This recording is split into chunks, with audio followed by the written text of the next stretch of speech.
Reverb is one of the most important tools in music production, but a lot of producers don't even know how to use it. They either add too much of it and their whole song sounds washed out, or they add too little making their song sound dry. And you might be like, well, what does reverb even do? Why do I need it? But in this video, I'm going to make reverb sound so simple that even a toddler can understand it.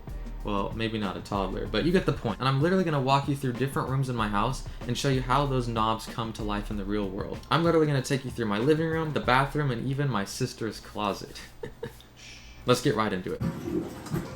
So you might be like, well, what is reverb? So reverb is basically the sound that you make, whether it's like a clap or your voice in a room, and it's the sound vibrations going off the walls, bouncing back and forth so many times that it creates this echo sound. You've probably been hiking in a valley or something and then you shout your name and you hear it echo back. Well, that's actually reverb in a huge space like that forest valley area that you're in. Now, depending on how big of a room you're in, that sound's gonna change, obviously. You know, if you're in like a huge like church or something and you clap, you're gonna hear like an echo that's way bigger and longer than if you were just in my room. If I clap in my room, there's not really much echo in here because it's so small. The thing is though, all of those different room sizes are controlled by all those buttons inside of your reverb plugin.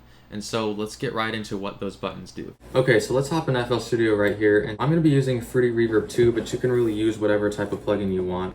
You know, some people use LuxVerb. I do like LuxVerb as well. But we're just going to go ahead and start with Fruity Reverb 2. The controls are pretty straightforward, and you can use these basic things that I'm about to teach you and apply them to any reverb that you want. Alright, so let's get right into this. So right away you can see this little spinning like room thing right here, and that's just basically going to determine the size of the room that you're doing. So let's say if we wanted like a huge sound of a room, we would turn the size up, and you can see that the room gets bigger, obviously. Now, you might not hear as much of a difference when this decay knob is down, because the decay determines how long the reverb lasts for. So I have a clap pattern right here. We're just going to play it with the size all the way down. Hear how that sounds?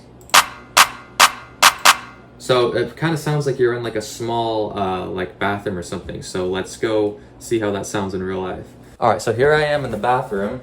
It's going to be kind of hard to, there we go. So I'm just going to make a clap sound.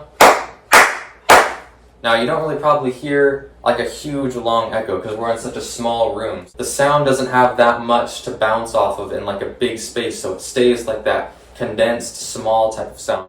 So yeah, that bathroom sound right there is going to be very similar to this small reverb room sound right here. So this size knob right there would be turned down low. That would be more of like a bathroom. You even have presets right here where you can kind of choose like the size, and it kind of does a preset for you like Small Studio, but we're just going to go through the controls manually for now. So the small size would be more of like a bathroom, but if I turn the size all the way up, let's see how that sounds on these claps real quick. Now it doesn't sound that different because the decay is still really short, but just for the example, let's turn the decay up to simulate a very big room. So that'd be like if you went in like a huge church or something and you clapped, and then you would hear that sound echoing a lot more. So you might be like, well, what are all these other controls here? Well, let's start off with the wet knob right here. So this wet fader right here is going to determine how much the reverb is actually working. So if I turn the wet all the way down and play the sample back, you're not hearing any of the reverb.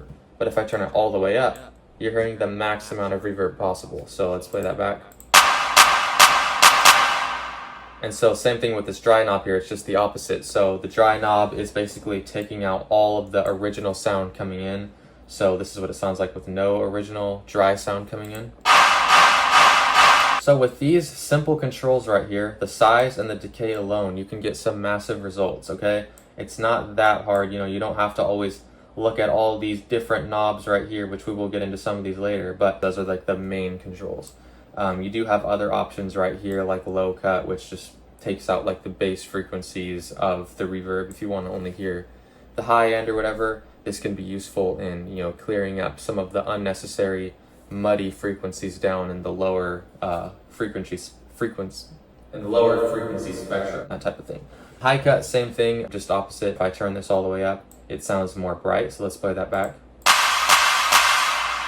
So now I'm going to turn it all the way down, and let's hear that back now. As you can hear, it sounds a lot more dull, so pretty straightforward. This delay knob right here is just going to be how long it takes for this reverb plugin to start working. So click this button right here that links it with the tempo so that it's not turning on out of sync with your song. And then the more that I start to turn this delay knob up, the longer it's going to take for the reverb to actually start working in the first place. So if I just go ahead and play this back with the delay all the way up, as you can see, the reverb took a bit to actually kick in. And then when I turn this down a little bit, it'll be a lot less noticeable. So you don't really want to have too much of this. All this really does is kind of gives like space for, you know, maybe your drums to breathe. You don't want the reverb immediately sounding there. You still want the crisp sound of your drums to hit, but you don't want the reverb to disappear completely. So to explain this knob a little better, let's head to the living room. All right, so this is a bigger room. Obviously, this is the living room. So pre-delay is pretty... About to sneeze.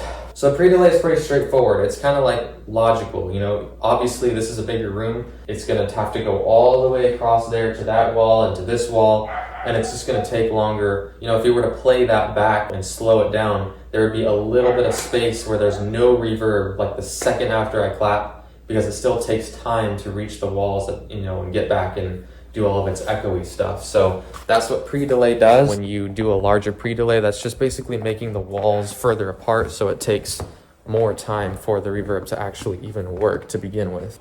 So diffusion is kind of like one of those things where it just is like more of a smooth sound with it all the way up. You know, like obviously this right here, as you can see if you take a look at the room size, a lot of different sections of the wall that it can bounce off of, versus if I turn the diffusion all the way down, there's less places for the sound to go, so it's going to sound harsher. It's like a triangle. They're more viciously bouncing off the walls, versus if I turn this all the way up, it's just going to be more of a smooth sound. So if I play this back with the diffusion all the way down, let's see how that sounds. Sounds a lot more harsh. If I turn it all the way up, see how smooth it sounds. You're probably going to want the diffusion all the way up for the most part. And then we have different things here like the damp. So let's turn that all the way up. Let's see how that sounds. Sounds really kind of sparkly. Turn it all the way down. Sounds more muffled and muted. So let's go to my sister's closet and I'll show you why that is. Do not tell my sister I went in her room. Okay, so if you could see this right here, so this is her closet. A lot of girl stuff going on there, makeup. And this floor right here is carpet, as you can, let's see if I can focus the camera. Carpet floors. Here there's like clothes and different things. See, this right here is like made of a soft fabric material, and so sound has a lot of places to get absorbed into it. If I were to shout into this, you know, it would just muffle it because of the material. Versus like this wall right here, it's way harder, so sound easily bounces off of it. So with the damp knob right there, if I turn the damp knob all the way down, it would basically almost kind of be like my sister's room, where there's carpet floors, sweaters and stuff for the sound to absorb into. It creates like a different material that makes it sound a lot more dull, because the sound doesn't really have anywhere to go, you know, like it just kind of sinks in and stays. That's why I've done a lot of recording in my sister's room, because my room is made out of like hardwood floors, and it's not good to record in a place that has a high damp setting in real life, because I don't know if you can hear on the camera now, but this room has no carpet and there's like a lot of walls for the noise to bounce off of. And if you're recording something, you don't really want to be able to hear all that, because you have like way more control. If you do it manually with this right here, you can control things later on in the studio. So that's why a lot of studio producers have soundproof studios, because they're just trying to get a raw sound without any reverb, and then they can go ahead and add the reverb in later. So let's go ahead and try this damp knob again, and let's see how it sounds. This right here is with the low damp setting. It's more dull because you could think of like the material as being like a softer material for the sound to absorb into.